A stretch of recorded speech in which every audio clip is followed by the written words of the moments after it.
What's good, Flix Fam? I'm Jay and welcome back to the Flix. It's February and it's still Snipe season. And today we're running it back with 1992's White Men Can't Jump. In this movie, it's like a hustler's blueprint. Now when you hear hustler, you might jump straight to scamming. But White Men Can't Jump plays it smarter than that. Hustling is also reading the room, knowing what your capabilities are, and honestly knowing when to quit before your pride turns to a problem. And that theme is all over this story. On the court, in their personal relationships, and in every decision that makes you just want to play one more game. And of course we got to talk about Wesley Snipes because this is Snipe season. That early 90s run where Wesley Snipes is unstoppable. And here, he's perfect as Sidney Dean because he can be charming, competitive, funny, and dangerous all at once. Sidney's the type of guy who can hype you up, talk smack about your mama, pull you into a bet, and still make you feel like it was your idea. And that's the balance that Wesley Snipes brings to this character. So Flix Fam, I'm going to break down how the hustle starts, how the partnership forms, and where it gets tested. So grab your popcorn, your snacks, and your drink, and let's get back to the flicks. Let's take a trip down memory lane. So hop in the whip, let's ride the wave. Destination set where classics were born. So kick up your feet and grab the popcorn. Blockbuster movies that swept the nation. Hit the like, subscribe, and notification.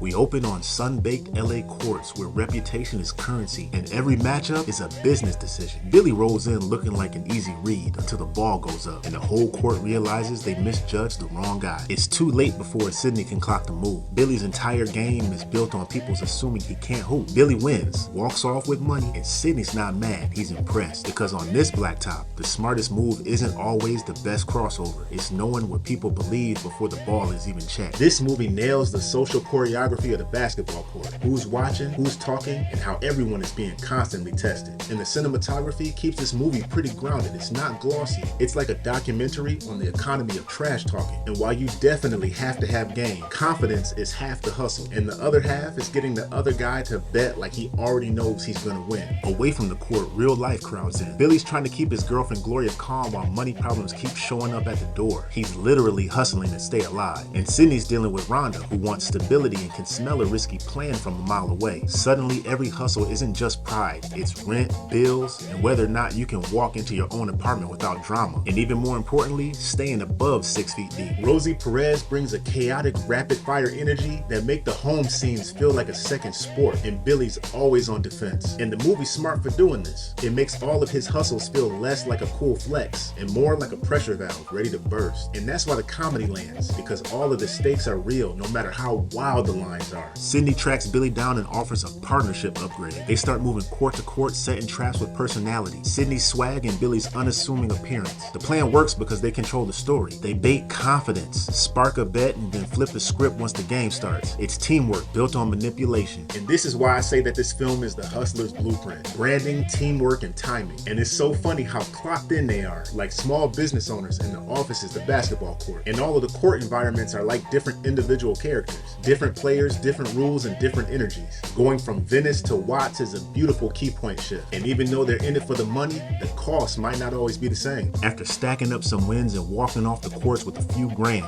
Billy and Sidney start feeling untouchable, like they've cracked the code and LA is just one long ATM. But then they run into a game where the vibe is different. The smack talk doesn't work. All the reads are off and the other side isn't impressed by their reputation. One bad run turns into a full loss. And suddenly they're standing there with empty hands and bruised pride because street ball has a way of reminding you that the hustle can flip on you fast. This is one of my favorite pivots in the movie because it exposes the blind spots. When you win a few times, you start to think that you're the one doing the con every single time. It takes Gloria to come in with that truth serum, slowing Billy down and getting him to walk through what really just happened. Who set the term? Who controlled the pace? And Billy finally realizes that he just got worked, not by better talent, but by better timing. And at the same time, Rhonda is looking at Sidney like we can't just keep winning off of random wins and excuses. And when Gloria and Billy show up to confront Sidney, that's when Gloria and Rhonda force a reset. Stop chasing these ego games and start aiming at something that's actually going to change a situation. And that's what pushes them towards the tournament. Not as a hustle, but as an all-in play. Real stakes, real pressure, and real consequences. So up front, the pressure is real. This is game time. And Flix Fam, that's the grown-up lesson inside the comedy. Hustling isn't knowing just how to get the money. It's knowing that the longer you stay in the game, you're the one actually being played. They step into the tournament and you can feel the air change. This isn't a random run where you can just bait somebody in a bad bet. This is organized, stacked, and everybody's here for the same thing: win or go home. Billy and Sidney start seeing it immediately in who they're facing. A team with the real rim protector big who erases layups, a quick guard who pushes the pace and doesn't fall for trash talk, and polished scorers who don't panic when the crowd gets loud. Every possession matters. No free money, no easy reads. If your game isn't sharp, you're out, and you walk off the court with nothing but excuses. You can turn the hustle off because we balling now. The boys can't come on court with a fake power level. They gotta play above 9,000. But Billy, losing here means all the problems are just waiting for him off the court. He can't give Gloria what he promised, and he can't pay up the money he's owed that's tethered to his life. And for Sidney, if he comes up short, he's signing his family up for the same stuck situation. So now it's not about who has the best trash talk. It's who can actually execute when the court is full of real ballers. And Flix Fam, that's what I really love here. The movie quietly says that hustling has its limits. Eventually, you're gonna hit the moment where only the work shows up and everything else gets exposed. After a battle-tested win, right when it feels like they've got a path forward, Billy gets pulled back onto the oldest trap of the court, a challenge to his pride. The whole white men can't jump idea isn't just a joke. It's a button people press to make Billy prove something, and Billy can't let it go. A dunk bet turns into the kind of moment where the logic gets quiet and ego gets loud. He goes for it, he misses, and just like that, the tournament money is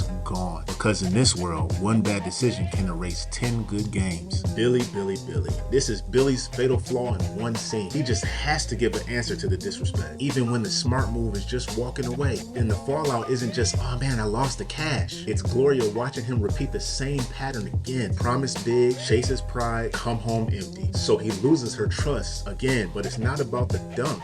It's about what the dunk represents. Billy choosing his ego over stability. And the movie makes it real with the Stucci brothers. When you owe the wrong people, you're putting yourself in the direct line of danger. Billy is showing us that hustling is not just about getting paid. It's knowing how not to take the bait. With everything crashing down, Billy does the one thing he hates doing. He swallows his pride and reaches out to Sidney for a huge favor. Sidney could have easily said no, but he shows up because deep down the partnership became real. With help from Robert, they pull together what Billy needs to survive the moment. Then the pressure is at maximum. Billy leans on the only thing that he can trust right now, the game. He launches that lucky full court hook shot and it drops. Not pretty, not logical, just pure miracle. Like the basketball gods gave him one last lifeline. And this is a dope character moment for Sidney because it proves he's not just tall. He's got a lot of pride, but he's also got a code. And Robert being a part of it is clutch because it shows that Billy and Sidney aren't the only ones trying to keep life from falling apart. Everybody's scraping and scrambling, just in a different way. And then the movie flips the energy just a little bit with Gloria. And unbeknown to her, with Billy's help, she finally gets that call from Jeopardy. And she hits it big, exactly how she always knew she would. So when Billy sings his way back into her life, it's funny, it's sweet, but it's also earned. Because for this one time, he wasn't selling a dream. He was showing up for her on a whole different level. And Flix Fam, the win here isn't just about the money. It's the idea that they might stop looping the same mistakes and start building something that actually lasts. Just when it looks like things might settle, Sidney and Rhonda come home to a nightmare. The place is ransacked and all the money is gone. No backup plan, no cushion. That's when Sidney goes to Billy and calls in the return on that investment. One last game. Not a hustle, not a setup, just pure survival basketball. Meanwhile, Gloria is beyond fed up. This time she's not arguing, she's not warning,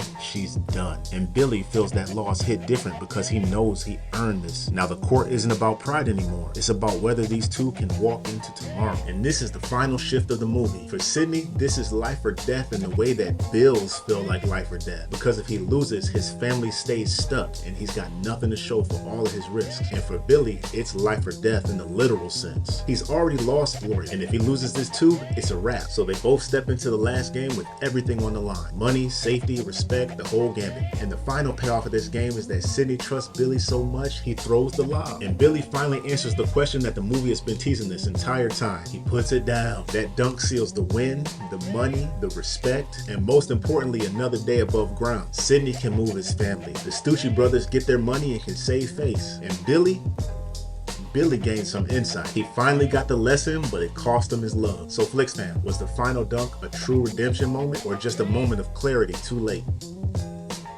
And And that's 1992's White Men Can't Jump. Jokes, jump shots, and what hustling actually costs when the bill comes due. And we can't talk about this one without giving it up for Snipes season. 90s Wesley Snipes at his peak. Yet another one of his iconically portrayed characters. But don't think I'm done, because I still have 2 Wesley Snipes bangers in queue. Be sure to check me out every Friday when I release another one of these retro reviews. And also be sure to check out my lives on Monday where I switch it up a little bit. Check this out. We need to hide. The Flicks are coming. But the Flix comes every week. The question is, can we survive them?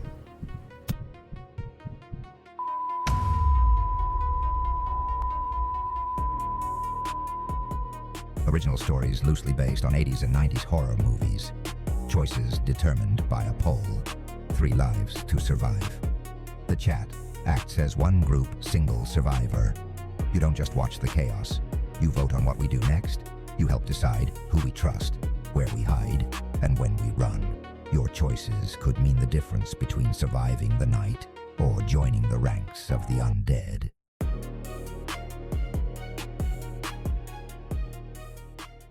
Hit the like, subscribe, and spark up a conversation in the comment section. Also, share this with someone you know who loves retro reviews. Again, my name is Jay, and I'll see you the next time when we get back to the flicks.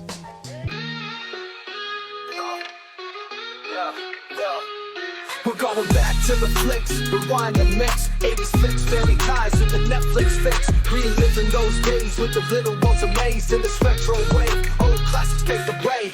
Back to the flicks, rewind and mix 80s flicks, family ties with the Netflix fix. Reliving those days with the little ones amazed in this retro way.